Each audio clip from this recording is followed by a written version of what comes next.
parler de plagiat. C'est vrai, c'est une question. Je ne sais pas.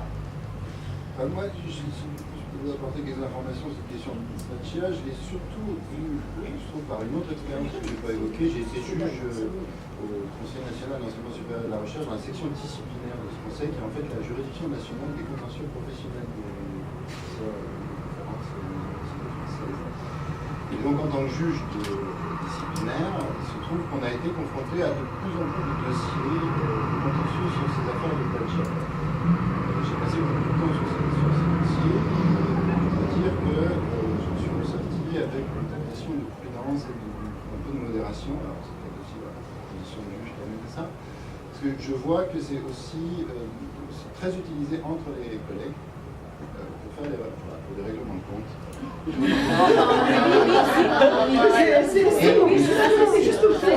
En plus, vous connaissez comme moi le métier universitaire. Et donc, c'est un métier où on fait d'une tendresse extraordinaire entre nous.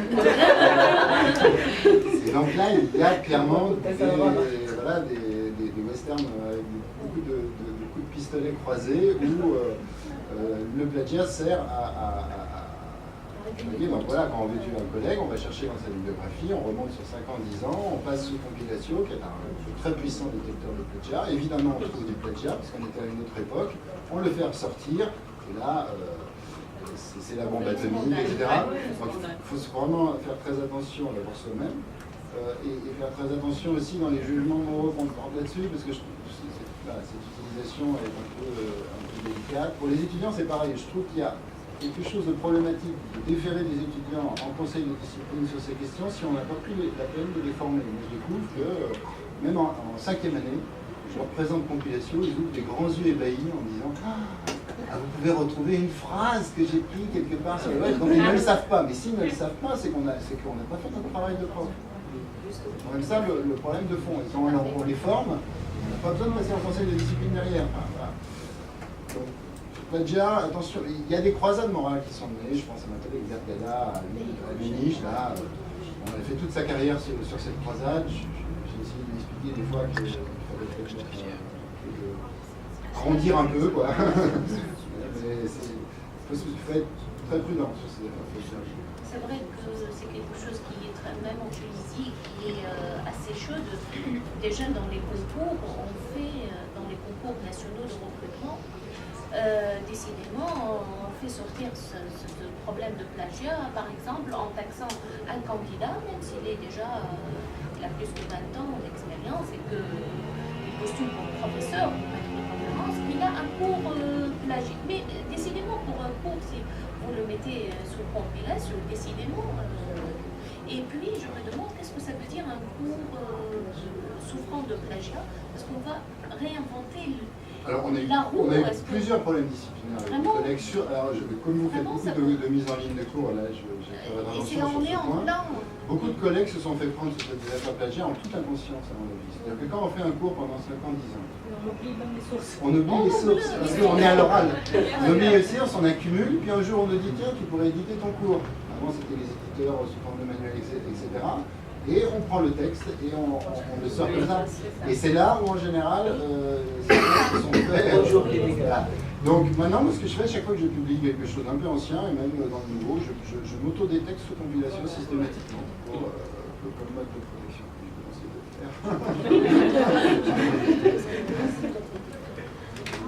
Peut-être des réactions, Sonia. Je voulais faire une analogie avec quelque chose qui est pratiqué dans le domaine de l'informatique.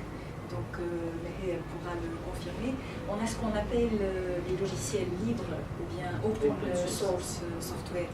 Et ça veut dire que dans le métier du développement informatique, il y a des gens qui, de leur propre gré, ont décidé de distribuer du code source, donc des lignes de programme sous une licence libre. Et ça veut dire tout simplement que tous ceux qui souhaiteraient à une occasion ultérieure réutiliser ce code, le compléter, l'adapter à de nouveaux besoins, ils y auront tout à fait droit. Donc je voulais faire cette analogie pour que tout le monde voit que cette idée des ressources éducatives libres n'est pas née avec les ressources éducatives, mais elle existait déjà avec un autre type de ressources.